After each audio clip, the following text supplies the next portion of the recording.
قبل از بردنم برای یک وصیت‌نامه تنظیم بکنم که در سطرش نوشته شده کتاب بخوان باشد این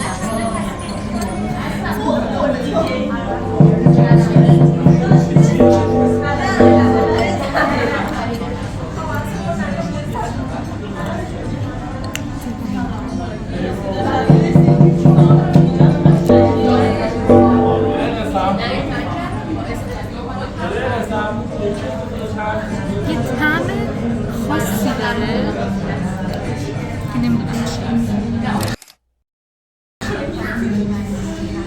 گفتن طعم چمنه که من طعم چمن حس نمی کنم. میتونم به این کار نمره 8 بدم.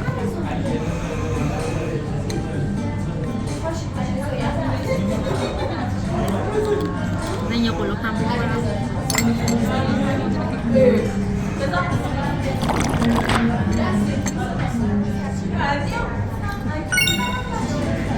پیشنهاد شکل بفرستم.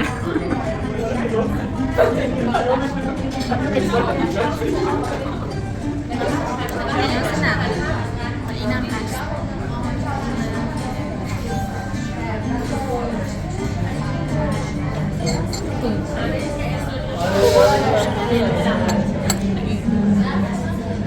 فکر نکنم روشو بذارم ولی تا درودی دیگه.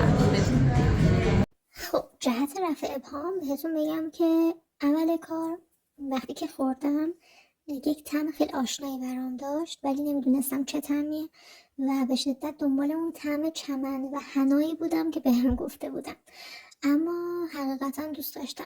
ولی وقتی که وسطای لیوان رسید که مربوط به سوشی بود که خورده بودم رو حس کردم و دیگه از اونجا به بعدش نتونستم بخورم حقیقتا. اما پیشنهاد میدم که حداقل یک بار بخورید چون به شدت پرخاصیت، اصالتش ژاپنیه و اصولا ژاپنیا و چینیا و کره‌ها هم که میدونید چیزایی که بیخاصیت باشه نمیخورن و مثل من سعی کنید که ابتدای کار کف شیر رو به خود اون پودر سبزش با هم بخورید که این موقع دلتون رو نزنه، یعنی تست اولیه داشته باشه.